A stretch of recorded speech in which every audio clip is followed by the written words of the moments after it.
ನಮಸ್ತೆ, ನಾನು ನವ್ಯ, ಯೋಗ ಟೀಚರ್ ಮತ್ತು ಹಿಪ್ನೋಥೆರಪಿಸ್ಟ್.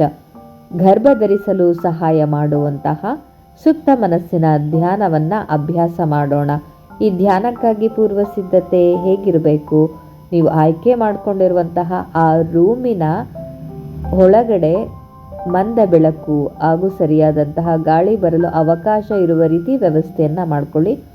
ಮಲಗಿಕೊಂಡು ನೀವು ಇದನ್ನು ಅಭ್ಯಾಸ ಮಾಡೋದಾದರೆ ನೆಲದ ಮೇಲೆ ಮ್ಯಾಟನ್ನು ಹಾಕ್ಕೊಳ್ಳಿ. ಸವಾಸನದಲ್ಲಿ ಅಭ್ಯಾಸವನ್ನು ಮಾಡಿ. ಮತ್ತು ನೀವು ಕುಳಿತುಕೊಂಡು ಅಭ್ಯಾಸ ಮಾಡೋರಿದ್ರೆ 2 ಚೇರುಗಳನ್ನು ತೆಗೆದುಕೊಂಡು ಒಂದು ಚೇರಿನ ಮೇಲೆ ಕುಳಿತುಕೊಳ್ಳಿ. ಅದನ್ನು ಗೋಡೆಯ ಪಕ್ಕದಲ್ಲಿಟ್ಕೊಂಡು ಮತ್ತೊಂದು ಚೇರನ್ನು ಎದುರುಗಡೆ ಇಟ್ಟು ನಿಮ್ಮ 2 ಕಾಲುಗಳನ್ನು ನೇರವಾಗಿ ಚಾಚಿ ಮತ್ತಷ್ಟು ನಿಮ್ಮ ಶರೀರ ಆರಾಮದಾಯಕ ಸ್ಥಿತಿಯಲ್ಲಿ ಬರೋ ರೀತಿ ನಿಮ್ಮನ್ನು ನೀವು ಪೂರ್ತಿಯಾಗಿ ಅಡ್ಜಸ್ಟ್ ಮಾಡ್ಕೊಳ್ಳಿ. ನೀವು ಹೆಡ್ಫೋನನ್ನು ಯೂಸ್ ಮಾಡೋದ್ರಿಂದಾಗಿ ನಿಮ್ಮ ಪೂರ್ತಿ ಗಮನ ಅಭ್ಯಾಸದ ಮೇಲೆ ಕೇಂದ್ರೀಕರಿಸೋದು ಸಹಾಯ ಆಗುತ್ತೆ. ಮತ್ತು ಈ ಧ್ಯಾನವನ್ನು ಅಭ್ಯಾಸ ಮಾಡುವಂತಹ ಸಮಯದಲ್ಲಿ ಊಟ ತಿಂದ ತಕ್ಷಣ ನೀವು ಅಭ್ಯಾಸ ಮಾಡಿದ್ರೆ ನೀವು ನಿದ್ರೆಗೆ ಜಾರ್ತೀರಾ, ಸುಪ್ತ ಮನಸ್ಸಿನ ಸ್ಥಿತಿನ ತಲುಪಲು ಸಾಧ್ಯ ಆಗೋಲ್ಲ. ಅದರಿಂದಾಗಿ 2 ಅಥವಾ 3 ಗಂಟೆಯ ಅವಧಿ ಗ್ಯಾಪನ್ನು ತೆಗೆದುಕೊಂಡು ಅಭ್ಯಾಸ ಮಾಡೋದು ಸೂಕ್ತವಾಗಿರುತ್ತೆ. ಮತ್ತು ಈ ಅಭ್ಯಾಸದಲ್ಲಿ ನೀವು ಗಮನಿಸಬೇಕಾದಂತಹ ವಿಷಯ ಏನು ಅಂತ ಹೇಳಿದ್ರೆ, ಕಲ್ಪನೆಯ ಅಭ್ಯಾಸದ ಭಾಗಕ್ಕೆ ಬಂದಾಗ ನೀವು ಅಲ್ಲಿ ಸ್ಪಷ್ಟವಾಗಿ ಕಲ್ಪನೆಯನ್ನು ಮಾಡಿಕೊಳ್ಬೇಕು. ಸ್ಪಷ್ಟವಾದ ಕಲ್ಪನೆ ಇದ್ದಾಗಷ್ಟೇ ನಿಮ್ಮ ಫಲಿತಾಂಶವು ಕೂಡ ಸ್ಪಷ್ಟವಾಗಿ ನಿಮಗೆ ಏನು ಬೇಕು ಅಂತ ಅಂದ್ಕೊಳ್ತಿದ್ದೀರಾ ಆ ವಿಚಾರ ನಿಮಗೆ ದೊರೆಯುತ್ತೆ. ಸೊ ಆ ಸ್ಪಷ್ಟವಾದ ಕಲ್ಪನೆ ಮಾಡಿಕೊಳ್ಳುವಂತಹ ಸಮಯದಲ್ಲಿ ನೀವು ಅದರೊಳಗಡೆ ಪೂರ್ತಿ ಇನ್ವಾಲ್ವ್ ಆಗಿ ಆ ಘಟನೆ ಈ ಕ್ಷಣ ನಡೀತಾ ಇದೆ ಅನ್ನುವ ರೀತಿಯಲ್ಲಿ ಅನುಭವಿಸಬೇಕು. ಅದರ ಒಳಗಡೆ ನೀವು ಎಕ್ಸ್ಪೀರಿಯನ್ಸ್ ಮಾಡ್ತಾ ಇದ್ದಾಗ ನಿಮ್ಮ ಒಂದು ಎನರ್ಜಿ ಏನಿದೆ ರಿಲೀಸ್ ಆಗುತ್ತೆ. ಆ ಸಮಯದಲ್ಲಿ ಆ ಒಂದು ಕಲ್ಪನೆಗೆ ನಿಮ್ಮ ಮನಸ್ಸಿನ ಶಕ್ತಿ ಸೇರಿದಾಗ ನಿಮ್ಮ ವಾಸ್ತವ ಜೀವನ ಏನಿದೆ ಅಲ್ಲಿ ಆ ಕಲ್ಪನೆ ಏನು ಮಾಡ್ಕೊಂಡಿರ್ತೀರ ಅದರ ನಿಜವಾದ ಸೃಷ್ಟಿ ಸಾಧ್ಯ ಆಗುತ್ತೆ. ಸೊ ಇದು ಕಲ್ಪನೆಯ ಸ್ಪಷ್ಟವಾದ ರೀತಿ. ಈ ರೀತಿಯಾಗಿ ನೀವು ಕಲ್ಪನೆ ಮಾಡಿಕೊಂಡಿದ್ದೇ ಆದರೆ ನೀವು ಏನನ್ನು ಬಯಸ್ತಾ ಇದ್ದೀರಾ, ಯಾವ ಉದ್ದೇಶಕ್ಕಾಗಿ ನೀವು ಈ ಧ್ಯಾನವನ್ನು ಮಾಡ್ತಾ ಇದ್ದೀರಾ ಅದರ ಫಲಿತಾಂಶವನ್ನು ನೀವು ಖಂಡಿತವಾಗಿಯೂ ಕೂಡ ಪಡ್ಕೊಳ್ಬಹುದು. ಕೇವಲ ನನ್ನ ಈ ರೀತಿಯಾದ ಕಲ್ಪನೆಯಿಂದ ಖಂಡಿತ ನನ್ನ ಬಯಕೆ ನಿಜವಾಗಿಯೂ ಕೂಡ ನೆರವೇರುತ್ತಾ? ಹೌದು. ಮನುಷ್ಯನಾಗಿ ನಾವು ಹುಟ್ಟಿದಾಗ ನಾವು ಎಲ್ಲಿದ್ವಿ? ಗುಹೆನಲ್ಲಿ. ಬಟ್ ಇವತ್ತು ಎಲ್ಲಿದ್ದೀವಿ ಅಲ್ವಾ? ಮಾನವ ಬುದ್ಧಿವಂತ ಜೀವಿ ಅಂತ ಗೊತ್ತು.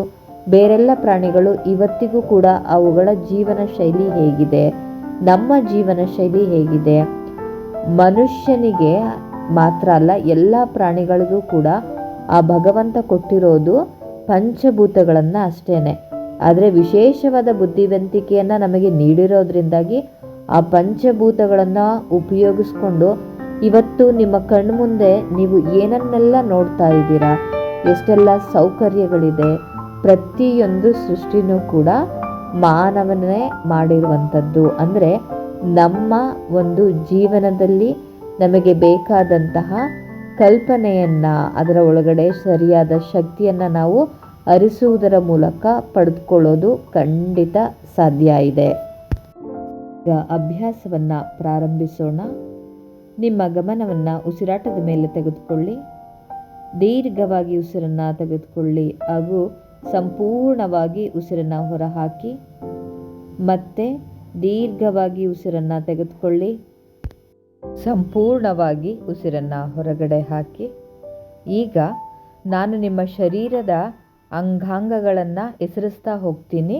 ನೀವು ನನ್ನ ಸೂಚನೆಗೆ ಅನುಗುಣವಾಗಿ ನಿಮ್ಮ ಗಮನವನ್ನು ನಾನು ಹೇಳಿದಂಥ ಅಂಗದ ಕಡೆ ತರಬೇಕಾಗತ್ತೆ. ಮತ್ತು ಇಲ್ಲಿ ನೀವು ಶರೀರವನ್ನು ಅಲುಗಾಡಿಸುವ ಅಗತ್ಯ ಇಲ್ಲ. ಇದು ಮನಸ್ಸಿನ ಅಭ್ಯಾಸ. ಅದರಿಂದಾಗಿ ನಿಮ್ಮ ಗಮನ ಅಭ್ಯಾಸದ ಮೇಲಿರಬೇಕು. ಈಗ ನಿಮ್ಮ ಗಮನವನ್ನು ಬಲಗಾಲಿನ ಹೆಬ್ಬೆರಳ ಮೇಲೆ ತೆಗೆದುಕೊಳ್ಳಿ.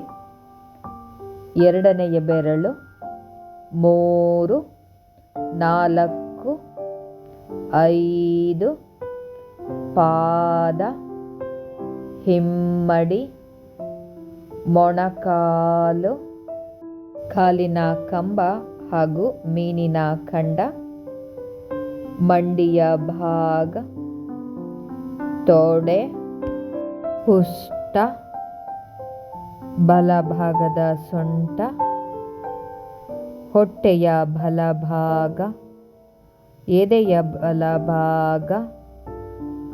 ನಿಮ್ಮ ಗಮನವನ್ನು ಆಲೋಚನೆಗಳಿಂದ ಹೊರತನ್ನಿ ಮತ್ತೆ ಅಭ್ಯಾಸದ ಮೇಲೆ ಸಂಪೂರ್ಣವಾಗಿ ಕೇಂದ್ರೀಕರಿಸಿ. ಭುಜ, ತೋಳಿನ ಭಾಗ, ಮೊಣಕೈ, ಮುಂಗೈ, ಮಣಿಕಟ್ಟು, ಬಲಗೈನ ಹಸ್ತ, ಹೆಬ್ಬೆರಳು, ಎರಡನೆಯ ಬೆರಳು, 3, 4, 5. ಈಗ ಗಮನ ಕತ್ತಿನ ಭಾಗ, ಕುತ್ತಿಗೆ, ಗಲ್ಲ, ಬಾಯಿಯ ಬಲಭಾಗ, ಬಲಭಾಗದ ಮೂಗಿನ ಹೊಳ್ಳೆ, ಕೆನ್ನೆ, ಕಿವಿ, ಕಣ್ಣು, ಹುಬ್ಬು, ಹಣೆ, ತಲೆಯ ಮೇಲ್ಭಾಗ ಹಾಗೂ ತಲೆಯ ಹಿಂಭಾಗ.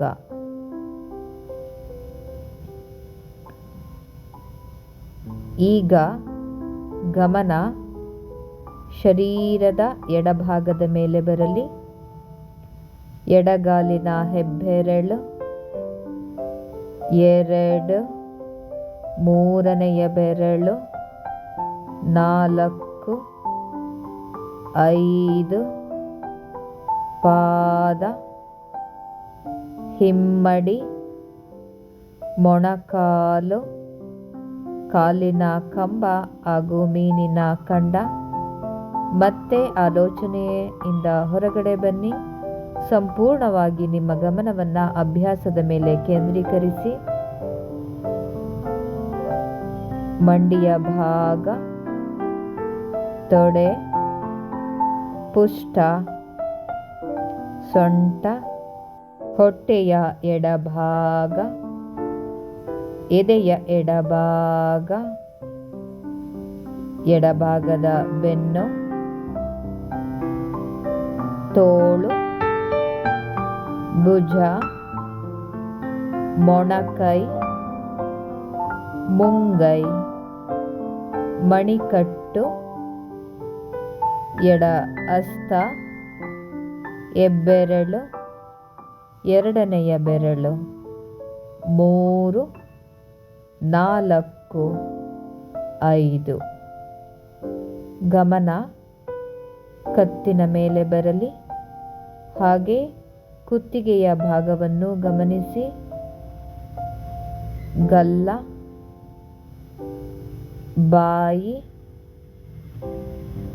ಎಡ ಮೂಗಿನ ಹೊಳ್ಳೆ, ಕೆನ್ನೆ, ಕಿವಿ, ಎಡಗಣ್ಣು, ಹುಬ್ಬು, ಹಣೆಯ ಎಡಭಾಗ, ತಲೆಯ ಮೇಲ್ಭಾಗ ಹಾಗೂ ಹಿಂಭಾಗ. ಈ ರೀತಿಯಾದ ನಿಮ್ಮ ಗಮನದ ಮೂಲಕ ಇಡೀ ಶರೀರ ವಿಶ್ರಾಂತಿಗೊಂಡಿದೆ ಹಾಗೂ ಆರಾಮದಾಯಕ ಸ್ಥಿತಿಯನ್ನು ತಲುಪಿದೆ. ಮನಸ್ಸನ್ನು ವಿಶ್ರಾಂತಿಗೊಳಿಸಲು ನಾವು ಕಲ್ಪನೆಯ ಲೋಕಕ್ಕೆ ತೆರಳೋಣ. ನನ್ನ ಸೂಚನೆಗಳ ಜೊತೆಯಲ್ಲಿ ನಿಮ್ಮ ಆತ್ಮ ಮತ್ತು ಮನಸ್ಸು ನಾನು ಹೇಳುವಂತಹ ಜಾಗಕ್ಕೆ ತಲುಪಲಿದೆ. ನೀವು ಇರುವಲ್ಲಿ ನಿಮ್ಮ ಶರೀರ ಸೇಫಾಗಿ ಇರುತ್ತೆ ಮತ್ತು ನನ್ನ ಸೂಚನೆಗಳನ್ನು ಅನುಸರಿಸುವ ಆತ್ಮ ಮತ್ತು ಮನಸ್ಸು ಕೂಡ ಆ ಜಾಗದಲ್ಲಿ ಸೇಫಾಗೇ ಇರುತ್ತೆ. ಇದು ಪೂರ್ತಿಯಾಗಿ ನಿಮ್ಮ ಕಲ್ಪನೆಯ ಪ್ರಪಂಚ ಅಷ್ಟೇನೆ. ಈಗ ಒಂದನ್ನು ಹೇಳಿದಾಗ ನಿಮ್ಮ ಆತ್ಮ ಮತ್ತು ಮನಸ್ಸು ನಾನು ಹೇಳುವಂತಹ ಕಲ್ಪನೆಯ ಜಾಗದಲ್ಲಿ ಇರುತ್ತೆ. 3, 2, 1. ಈಗ ನೀವು ಒಂದು ಸಮುದ್ರದ ತೀರದಲ್ಲಿದ್ದೀರಾ. ಸಮುದ್ರದ ತೀರದಲ್ಲಿ ನಿಂತ್ಕೊಂಡಿದ್ದೀರಾ. ಹಬ್ಬರಿಸಿ ಭೋರ್ಗರೆಯುತ್ತಿರುವಂತಹ ಅಲೆಗಳು ಏಳ್ತಾ ಇದೆ. ಸಮುದ್ರದ ಮಧ್ಯದಲ್ಲಿ ಅಲೆಗಳು ಹೇಳುವಾಗ ಜೋರಾದ ಅಲೆಗಳು ಹೇಳ್ತಾ ಇದೆ. ರಭಸವಾಗಿ ದಡವನ್ನು ತಲುಪ್ತಾ ಇದೆ. ಅಷ್ಟು ಜೋರಾಗಿ ಎದ್ದಂತಹ ಅಲೆಗಳು ದಡಕ್ಕೆ ಬಂದಾಗ ಅದರ ಅಬ್ಬರ ಕಡಿಮೆ ಆಗಿರುತ್ತೆ. ಆ ಅಲೆಗಳು ನಿಮ್ಮ ಕಾಲನ್ನು ತಾಕ್ತಾ ಇದೆ. ನೀವು ಪೂರ್ತಿಯಾಗಿ ಹಾಗೂ ಸಂತೋಷವಾಗಿ ಆ ಸಮುದ್ರದ ಅಲೆಗಳ ಆಟವನ್ನು ನೋಡ್ತಾ ಇದ್ದೀರಾ, ಆನಂದಿಸ್ತಾ ಇದ್ದೀರಾ, ತನ್ಮಯರಾಗಿದ್ದೀರಾ. ಆ ಒಂದು ಪ್ರಕೃತಿಯ ಮಡಿಲಲ್ಲಿ ಪ್ರತಿ ಬಾರಿಯೂ ಕೂಡ ಆ ನೀರು ನಿಮ್ಮ ಪಾದವನ್ನು ಮುಟ್ಟಿದಾಗ ಪೂರ್ತಿ ನಿಮ್ಮ ತಲೆಯ ಭಾಗದಿಂದ ಹಿಡಿದು ಪಾದದವರೆಗೂ ಕೂಡ ಎಲ್ಲ ರೀತಿಯ ನಕಾರಾತ್ಮಕ ಅಂಶಗಳನ್ನು ಸೆಳೆದುಕೊಳ್ತಾ ಇದೆ. ಒಂದೊಂದು ಬಾರಿಗೂ ಕೂಡ ನಿಮ್ಮ ಶರೀರದ ಒಂದೊಂದು ಭಾಗದ ನೆಗೆಟಿವಿಟಿ ಏನಿದೆ ಅದನ್ನೆಲ್ಲ ಸಮುದ್ರದ ಒಳಗಡೆ ಎಳ್ಕೊಂಡು ಹೋಗ್ತಾ ಇದೆ. ಈಗ ಒಂದು ಅಲೆ ಬಂದು ನಿಮ್ಮ ಪಾದವನ್ನು ಮುಟ್ಟಿದೆ. ತಲೆಯ ಭಾಗ ಶುದ್ಧಿಯಾಗಿದೆ. ನಿಮಗೆ ಈಗ ತಲೆಯ ಭಾಗ ಬಿಳಿಯ ಬಣ್ಣದಲ್ಲಿ ಕಾಣಿಸ್ತಾ ಇದೆ. ಅಂದರೆ ಅಲ್ಲಿರುವಂತಹ ಎಲ್ಲ ರೀತಿಯ ನಕಾರಾತ್ಮಕ ಅಂಶ ಕಳೆದು ಹೋಗಿದೆ. ಈಗ ಮತ್ತೊಂದು ಅಲೆ ನಿಮ್ಮ ಪಾದವನ್ನು ಸ್ಪರ್ಶಿಸಿದೆ. ಈಗ ನಿಮ್ಮ ಮುಖದ ಭಾಗ ಹಾಗೂ ಕತ್ತಿನ ಭಾಗ ನಿಮಗೆ ಬಿಳಿಯ ವರ್ಣದಲ್ಲಿ ಹೊಳೆಯುತ್ತಿರುವ ಹಾಗೆ ಕಾಣಿಸ್ತಾ ಇದೆ. ಮೂರನೆಯ ಅಲೆಯ ಮೂಲಕ ನಿಮ್ಮ ಕೈಗಳು ನಿಮಗೆ ಹೊಳೆಯುವ ರೂಪದಲ್ಲಿ ಕಾಣಿಸ್ತಾ ಇದೆ. ನಾಲ್ಕನೆಯ ಅಲೆ ನಿಮ್ಮ ಪಾದವನ್ನು ಸೋಕಿದೆ. ಈಗ ನಿಮ್ಮ ಎದೆಯ ಭಾಗ ಹೊಳಿತಾ ಇದೆ. ಎಲ್ಲ ರೀತಿಯ ನಕಾರಾತ್ಮತೆ ದೂರವಾಗಿ ಶಕ್ತಿಯುತ ಶರೀರ ನಿಮ್ಮದಾಗ್ತಾ ಇದೆ. ಈಗ ಮುಂದಿನ ಅಲೆ ನಿಮ್ಮ ಹೊಟ್ಟೆಯ ಭಾಗವನ್ನು ಶುದ್ಧಿಗೊಳಿಸ್ತಾ ಇದೆ. ಮತ್ತೊಂದು ಅಲೆ ನಿಮ್ಮ ಬೆನ್ನಿನ ಭಾಗವನ್ನು ಶುದ್ಧಿಗೊಳಿಸ್ತಾ ಇದೆ. ಈಗ ಬಂದಂತಹ ಅಲೆ ನಿಮ್ಮ ಪೂರ್ತಿ ಕಾಲನ್ನು, ಎರಡೂ ಕಾಲುಗಳನ್ನು ಶುದ್ಧಿಗೊಳಿಸಿದೆ. ನಮಗೆ ಸಹಾಯ ಮಾಡಲು ಕೇವಲ ಮನುಷ್ಯರಷ್ಟೇ ಅಲ್ಲ, ಈ ಪ್ರಕೃತಿಯೂ ಕೂಡ ನನಗೆ ಸಹಾಯ ಮಾಡಬಲ್ಲದು ಅನ್ನುವುದಕ್ಕೆ ಸಾಕ್ಷಿಯಾಗಿ, ಉದಾಹರಣೆಯಾಗಿ ನಿಮ್ಮ ಪಾದವನ್ನು ಸ್ಪರ್ಶಿಸುವುದರ ಮೂಲಕ ಈ ಸಮುದ್ರ ನಿಮ್ಮ ಎಲ್ಲ ರೀತಿಯ ತೊಂದರೆಯನ್ನು ತನ್ನ ಬಳಿ ಕರ್ಕೊಂಡಿದೆ. ಶರೀರ ಶುದ್ಧಿಯಾಗುವುದ್ರ ಜೊತೆಗೆ ನಿಮ್ಮ ಮನಸ್ಸು ಕೂಡ ಶುದ್ಧಿಯಾಗಿದೆ. ಈಗ ನೋಡಿ, ನಿಮ್ಮ ಮನಸ್ಸಿನಲ್ಲಿದ್ದಂತಹ ಕಲ್ಮಶಗಳು, ಭಯ, ಆತಂಕ, ದುಃಖ, ನೋವು, ಬಾಧೆ, ಬೇಸರ ಎಲ್ಲವೂ ಕೂಡ ಸಮುದ್ರ ತನ್ನ ಒಡಲಿಗೆ ತೆಗೆದುಕೊಂಡಿದೆ. ನಿರಾಳತೆ, ನೆಮ್ಮದಿ, ಆರೋಗ್ಯ, ಶಕ್ತಿ ಎಲ್ಲವೂ ಕೂಡ ಈಗ ನಿಮ್ಮ ಒಳಗಡೆ ಇದೆ. ಇದೇ ನಮ್ಮ ನಿಜವಾದ ರೂಪ. ಆದರೆ ಹೊರಗಿನ ವಿಚಾರಗಳಿಂದಾಗಿ ನಾವು ನಮ್ಮ ಶರೀರ ಮತ್ತು ಮನಸ್ಸನ್ನು ಮಲಿನಗೊಳಿಸ್ಕೊಂಡಿರ್ತೀವಿ. ಈಗ ಸಮುದ್ರದಲ್ಲಿ ಶುದ್ಧಿಯಾಗುವುದ್ರ ಮೂಲಕ ನೀವು ಮತ್ತೆ ವಾಸ್ತವದ ಶಕ್ತಿಯುತ ರೂಪಕ್ಕೆ ಮರಳಿದ್ದೀರ. ಮತ್ತಷ್ಟು ಶಕ್ತಿಯನ್ನು ಪಡೆದುಕೊಳ್ಳಲು, ನಿಮ್ಮ ಇಷ್ಟಾರ್ಥವನ್ನು ಪೂರೈಸಿಕೊಳ್ಳೋದಕ್ಕೋಸ್ಕರ ನಾವೀಗ ಒಂದು ಸ್ಥಳಕ್ಕೆ ಹೋಗೋಣ. ಆ ಸ್ಥಳದಲ್ಲಿ ನೀವು ಏನನ್ನ ಬಯಸ್ತಾ ಇದ್ದೀರೋ ಅದನ್ನು ಖಂಡಿತ ನೀವು ಪಡ್ಕೊಳ್ಬಹುದು. ಈಗ ಅಲ್ಲಿಗೆ ತೆರಳಲು ರೆಡಿಯಾಗಿ, ಈಗ ಸಮುದ್ರದಿಂದ ಹೊರಗಡೆ ಬನ್ನಿ. ಈಗ ನಿಮ್ಮ ಕಣ್ಮುಂದೆ 20 ಮೆಟ್ಟಿಲುಗಳಿದೆ. ಬಿಳಿಯ ಬಣ್ಣದ್ದು ಅಮೃತ ಶಿಲೆಗಳಿಂದ ಮಾಡಿರುವಂಥದ್ದು ಈ ಮೆಟ್ಟಿಲುಗಳು. ಇದನ್ನು ಇಳಿದು ಬಂದ ಮೇಲೆ ನಾವು ಆ ಒಂದು ಅದ್ಭುತ ಸ್ಥಳವನ್ನು ತಲುಪೋಣ. ಪ್ರತಿ ಬಾರಿನೂ ಕೂಡ ನಾನು ಹೇಳುವಂಥ ಸಂಖ್ಯೆ ಮೆಟ್ಟಿಲ ಮೇಲೆ ಬರೆದಿದೆ, ಅದನ್ನು ಗಮನಿಸಿ. ಯಾವಾಗಲೂ ಕೂಡ ಎಡಗಾಲನ್ನು ಮೊದಲಿಟ್ಟು ನಂತರ ಬಲಗಾಲನ್ನು ನೀವು ಇಟ್ಟು ಈ ಮೆಟ್ಟಿಲುಗಳನ್ನು ಇಳಿದುಕೊಂಡು ಬನ್ನಿ. 20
ಈಗ ನೀವು ಆಳವಾದ ದೀರ್ಘವಾದ ವಿಶ್ರಾಂತಿಯ ಸ್ಥಿತಿಯಲ್ಲೇ ಇದರ ಜೊತೆಯಲ್ಲಿ ಸುಪ್ತ ಮನಸ್ಸಿನ ಸ್ಥಿತಿಯನ್ನು ಕೂಡ ತಲುಪ್ತಾ ಇದ್ದೀರ. ಹೊರಗಿನ ಎಲ್ಲ ಶಬ್ದಗಳು ಮತ್ತು ನಿಮ್ಮ ಮನಸ್ಸಿನ ಆಲೋಚನೆಗಳು ಕೂಡ ನೀವು ಸುಪ್ತ ಮನಸ್ಸಿನ ಸ್ಥಿತಿಯನ್ನು ತಲುಪಲು ಸಹಾಯ ಮಾಡ್ತಾ ಇದೆ. 10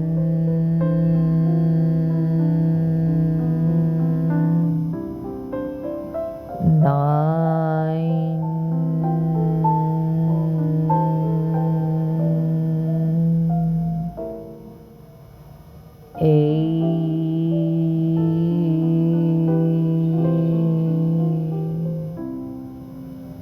7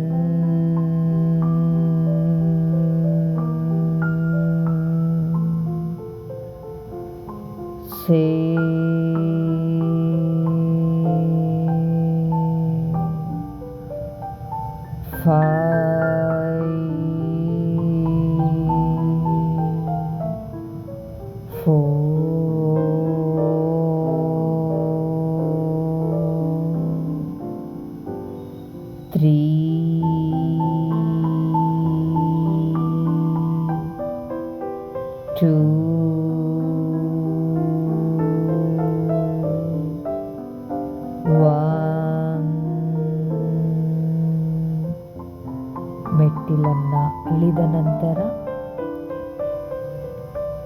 ಅಲ್ಲಿ ಬಟ್ಟಲಿನಲ್ಲಿ ಬಿಡಿಯ ಹೂಗಳಿದೆ. ಎರಡೂ ಕೈಗಳಲ್ಲೂ ಆ ಹೂಗಳನ್ನು ತೆಗೆದುಕೊಳ್ಳಿ. ಈಗ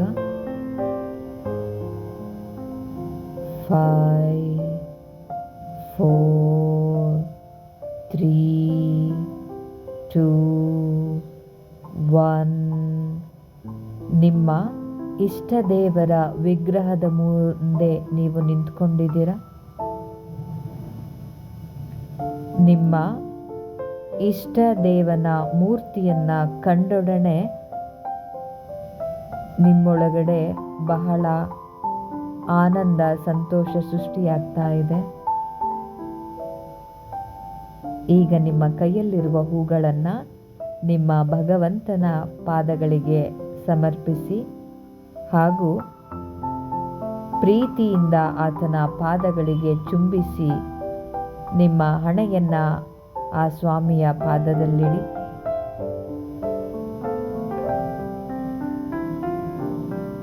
ಆ ಭಗವಂತನಲ್ಲಿ ಬೇಡಿಕೊಳ್ಳಿ, ನಿನ್ನ ಪ್ರತಿರೂಪವಾದಂತಹ ಮಕ್ಕಳನ್ನು ದೇವರು ಅಂತ ಹೇಳಿ ಕರೀತಾರೆ.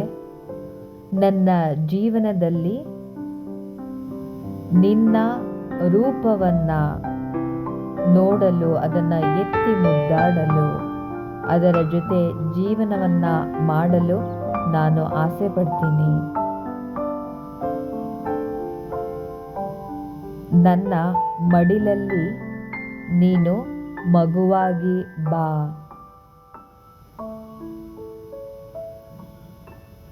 ಆ ಭಗವಂತನಲ್ಲಿ ನಿಮ್ಮ ನಿವೇದನೆಯನ್ನು ಮಾಡಿಕೊಳ್ಳಿ.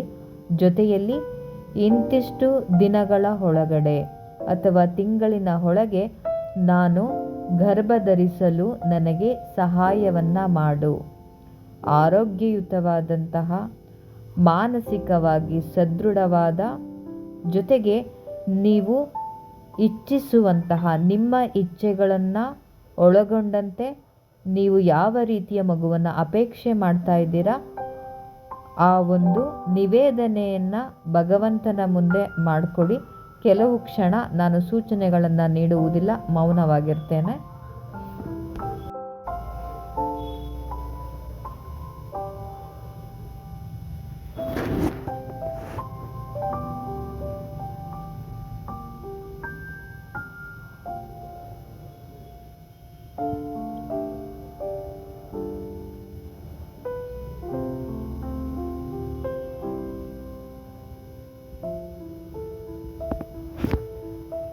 ಈಗ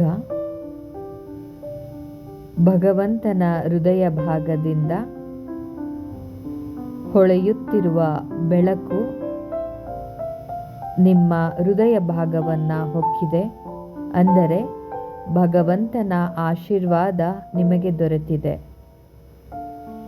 ಈಗ ನಿಮ್ಮ ಸುಪ್ತ ಮನಸ್ಸಿನಲ್ಲಿ ನಿಮಗೆ ಬೇಕಾದಂತಹ ಜೀವನವನ್ನು ಸೃಷ್ಟಿ ಮಾಡಿಕೊಳ್ಳುವಂತಹ ಸಮಯ.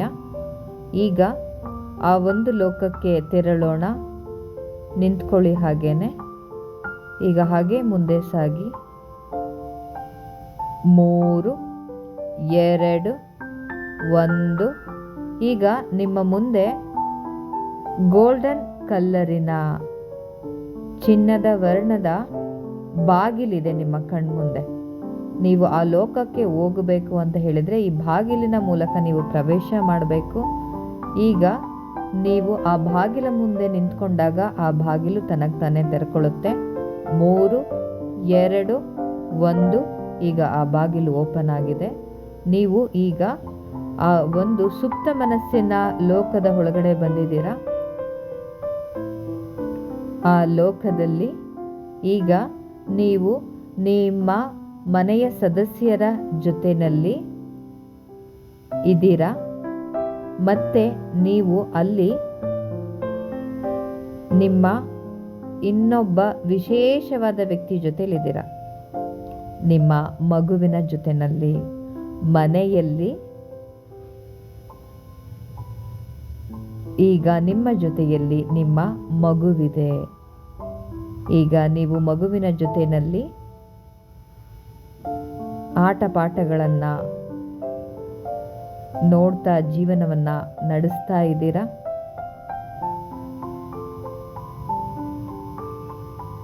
ಮಗುವಿನ ಜೊತೆಯಲ್ಲಿ ನೀವು ಬಹಳ ಆನಂದವಾಗಿ ಕಾಲ ಕಳೀತಾ ಇದ್ದೀರಾ. ಈಗ ಕೆಲವು ಕ್ಷಣ ನಾನು ಯಾವುದೇ ರೀತಿಯ ಸೂಚನೆಗಳನ್ನು ನೀಡುವುದಿಲ್ಲ. ನೀವು ನಿಮ್ಮ ಮಗುವಿನ ಜೊತೆ ಜೀವಿಸ್ತಾ ಇರುವಂತಹ ಒಂದು ಕಲ್ಪನೆಯನ್ನು ಮಾಡಿ ಅದನ್ನು ಸಂಪೂರ್ಣವಾಗಿ ನೀವು ಅನುಭವಿಸಬೇಕು. ಪ್ರತಿ ಕ್ಷಣನೂ ಕೂಡ ನಿಮ್ಮ ಮಗುವಿನ ಪ್ರತಿನಿತ್ಯದ ಜೀವನದಲ್ಲಿ ನೀವು ಯಾವ ರೀತಿ ಮಗುವಿನ ಜೊತೆ ಕಾಲ ಕಳೆಯಲು ಆಸೆ ಪಡ್ತೀರಾ, ಯಾವ ರೀತಿಯಾದ ಮಗು ನಿಮಗೆ ಬೇಕು ಅಂತ ನೀವು ಬಯಸ್ತಾ ಇದ್ದೀರಾ, ಅದನ್ನು ಇಲ್ಲಿ ಸ್ಪಷ್ಟವಾಗಿ ಕಲ್ಪಿಸ್ಕೊಳ್ಳಿ ಹಾಗೂ ಅದನ್ನು ಪೂರ್ತಿಯಾಗಿ ಅನುಭವಿಸಿ.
ಈಗ ನಿಮ್ಮ ಗಮನ ನನ್ನ ಸೂಚನೆಗಳ ಮೇಲೆ ಬರಲಿ.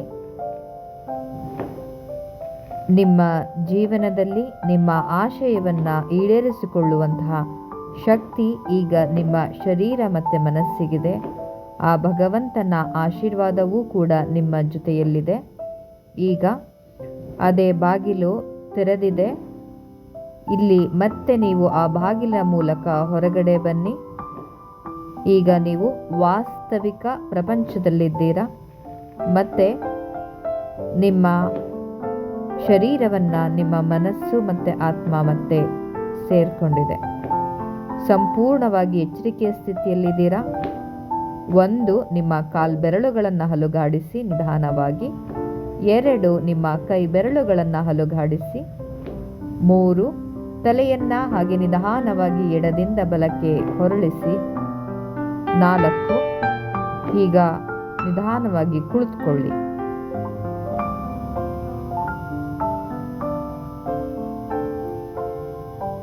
ಎರಡು ಕೈ ಹಸ್ತವನ್ನು ಬಿಸಿಯಾಗುವ ರೀತಿಯಲ್ಲಿ ಉಜ್ಜಿ ಆ ಶಾಖವನ್ನು ನಿಮ್ಮ ಕಣ್ಣುಗಳು ನಂತರ ಮುಖದ ಭಾಗಕ್ಕೆ ನೀಡಿ. ಎರಡು ಕೈಗಳ ಹಸ್ತವನ್ನು ನಿಮ್ಮ ಮುಂದೆ ತಂದು ನಿಧಾನವಾಗಿ ಕಣ್ತೆರೆದು ಹಸ್ತವನ್ನು ಗಮನಿಸಿ ನಗುಮುಖದೊಂದಿಗೆ. ಈಗ ನಿಮ್ಮ ಶರೀರವನ್ನು ನೋಡಿ, ಆರಾಮವಾಗಿದೆ, ವಿಶ್ರಾಂತಿದಾಯಕ ಸ್ಥಿತಿಯಲ್ಲಿದೆ. ನಿಮ್ಮ ಮನಸ್ಸನ್ನು ನೋಡಿ, ಸಂತೋಷವಾಗಿದೆ, ನಿರಾಳವಾಗಿದೆ. ನಮ್ಮ ಜೀವನದಲ್ಲಿ ಸಮಸ್ಯೆಗಳು ಇದ್ದಾಗ ಸಮಸ್ಯೆಗಳ ಬಗ್ಗೆ ನಾವು ಆಲೋಚಿಸುತ್ತಾ ನಕಾರಾತ್ಮಕವಾಗಿ ಮತ್ತಷ್ಟು ವಿಷವನ್ನು ನಮ್ಮ ಜೀವನಕ್ಕೆ ತುಂಬಿಕೊಳ್ತಾ ಹೋಗ್ತೀವಿ. ಆದರೆ ಈ ರೀತಿಯಾದಂತಹ ಅಭ್ಯಾಸದಿಂದ ನಾವು ನಮ್ಮ ಬಯಕೆಗಳನ್ನು ಈಡೇರಿಸ್ಕೊಳ್ತೀವಿ. ಸುಮ್ಮನೆ ಕೂತು ಆಲೋಚಿಸುವ ಬದಲು ಅದರ ಬಗ್ಗೆ ಪ್ರಯತ್ನಶೀಲರಾಗುವುದು ಬಹಳ ಉತ್ತಮವಾದಂತಹ ಕೆಲಸ. ನನಗೂ ಕೂಡ ಮಕ್ಕಳೆಂದರೆ ಬಹಳ ಪ್ರೀತಿ. ಯಾರು ಮಗುವನ್ನು ಹೊಂದಲು ಆಶಿಸ್ತಾ ಇದ್ದೀರಾ, ಬಯಸ್ತಾ ಇದ್ದೀರಾ, ಅವರಿಗೆ ನಾನೂ ಕೂಡ ಭಗವಂತನಲ್ಲಿ ಪ್ರಾರ್ಥನೆಯನ್ನು ಮಾಡಿಕೊಳ್ತೇನೆ. ನಿಮಗೆ ಒಳ್ಳೆಯದಾಗಲಿ, ಒಳ್ಳೆಯ ಜೀವನ ನಿಮ್ಮದಾಗಲಿ. ವಂದನೆಗಳು.